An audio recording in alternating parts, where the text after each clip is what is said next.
एक मिनट कहीं जाना मत, वीडियो छोड़ के कहीं मत जाना, क्योंकि अब मैं तुम्हें कुछ ऐसी नॉलेज देने वाला हूँ जो वाकई में तुम्हारे लिए बहुत इम्पॉर्टेंट है। तुम लोग इधर उधर मुंह मारते हो कि यार मैं थॉमस शेल्बी की तरह कैसे बनूं, यार मैं बैटमैन की तरह कैसे बनूं, यार मुझे तो वो मिल्खा सिंह की तरह बनना है, मैं इसको अच्छा मानता हूँ भाई, मेरे को ये पसंद है, काश मैं इसकी तरह होता, काश मैं उसकी तरह होता। बट एक्चुअल चीज़ ये है, कोई ज़रूरत नहीं है तुम्हें इस करेक्टर की तरह बनने की, उस करेक्टर की तरह बनने की, ऐसा बनने की, वैसा बनने की।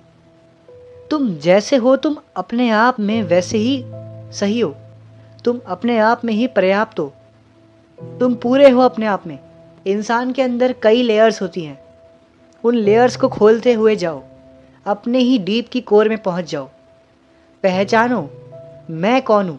दुनिया भर इधर उधर मुंह मारते हो कि यार आज हमारे स्कूल में ये नया बंदा आया है, आज हमारे स्कूल में ये नई लड़की आई है, मेरे नई ताई जी का नाम ये है, मेरे चाचा का नाम ये है। इधर उधर मुंह मारते हो, रिश्तेदारों के नाम याद करते हो, दुनिया वालों के नाम याद करते हो, सबको समझने की कोशिश करते हो, लेकिन क्या कभी अपने आप को समझने की कोशिश करी है? हु आई एम, मैं कौन हूँ, मैं क्यों आया हूँ, मेरा मकसद क्या है यार? क्यों मुझे यूनिवर्सल एनर्जी ने बना के इस दुनिया में भेजा है? एक फिलोसफर है, उन्होंने कहा था मुझे लगता है मैं हूँ इसीलिए मैं हूँ। ये बात अपने आप में एक बहुत बड़ी बात है, इसमें कभी और घुसेंगे, लेकिन कभी अपने आप को पहचानने की कोशिश करिए कि यार मैं कौन हूँ, मैं क्यों आया हूँ, मेरा क्या मकसद है यार इस दुनिया में? मैं दिमागदार हूँ, मैं ऐसा हूँ क्या, मैं वैसा हूँ क्या? अपने आप को पहचानो यार। ओशो एक बहुत बड़ी बात कहते हैं, तुम बिल्कुल वैसे जियो जैसे तुम हो, बुरे तो बुरे, भले तो भले, वैसे जियो जैसे तुम एक्चुअल में हो, खुद की तरह बनो, किसी की तरह मत बनो। अगर इंट्रोवर्ट हो तो इंट्रोवर्ट की तरह ही रहो, अगर एक्सट्रोवर्ट हो तो एक्सट्रोवर्ट की तरह ही रहो, बस। अब इस बात का मतलब ये नहीं है कि तुम ट्रांसफॉर्म ना हो, तुम अपने आप को ग्रो ना करो, बट इस बात का मतलब ये है कि किसी और की तरह मत बनो। कभी किसी की तरह होना मत सोचो, जिसने होना चाहा है ना वो कभी हो ही नहीं पाया है, चाहे वो कोई स्टार हो, चाहे वो तुम्हारे पेरेंट्स हों, चाहे वो तुम्हारा कोई रिश्तेदार हो, चाहे वो पुराने हिस्ट्री के लीडर्स हो, किसी की तरह मत बनो, अपने आप को एक नई हिस्ट्री बनाओ।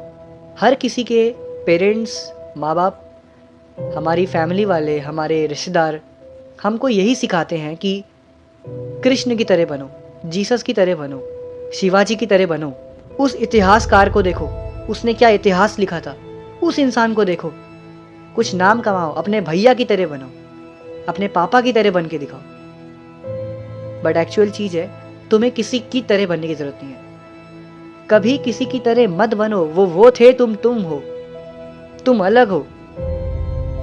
मेरी मम्मी है, वो मुझे मेरी बहन से कंपेयर करती है, मैं उन्हें हमेशा यही बोलता हूँ कि आप कभी भी मुझे उससे कंपेयर मत करो, मैं अलग हूँ, वो अलग है, कभी किसी और की तरह मत बनो, तुम हो। अगर तुम किसी और की तरह बनने जाओगे तुम्हारा खुद का व्यक्तित्व मिट जाएगा। अगर नंबर 2 नंबर 4 बनने जाएगा तो नंबर 2 नहीं रह जाएगा, वो नंबर 4 बन जाएगा। Hope you understand what I am saying. If you really love Osho तो तुमने उनके लेक्चर्स भी सुने होंगे। उनके एक लेक्चर में एक बहुत ही ब्यूटीफुल कहानी थी, वो सुनाते हैं जुन्नैद की कहानी। जुन्नैद एक सूफी फ़कीर था, लेकिन प्रॉब्लम ये थी जुन्नैद के पड़ोस में एक इंसान रहने आ गया था, बहुत ही डिस्टर्ब करता था जुन्नैद को। जुन्नैद उससे परेशान हो गया था।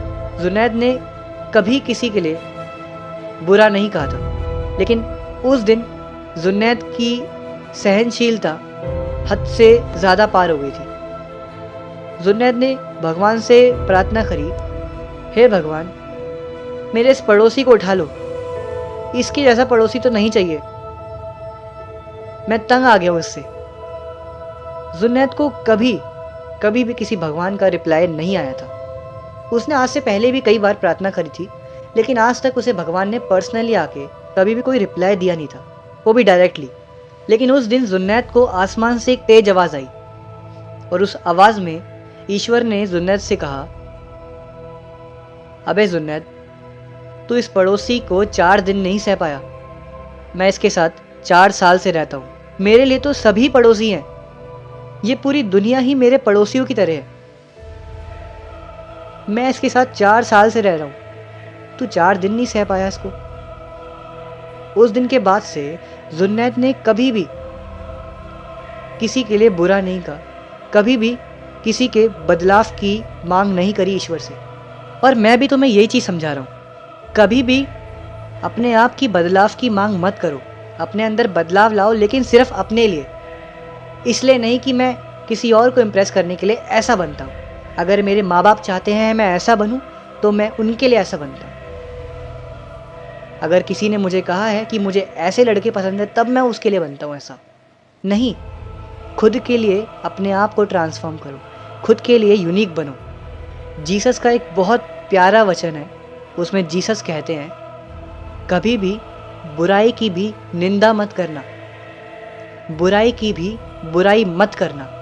जीसस उस वचन में ये कहना चाहते हैं कि अगर बुराई भी तुम्हारे अंदर है ना, तो वो भी उस यूनिवर्सल एनर्जी ने तुम्हें किसी वजह से दी होगी।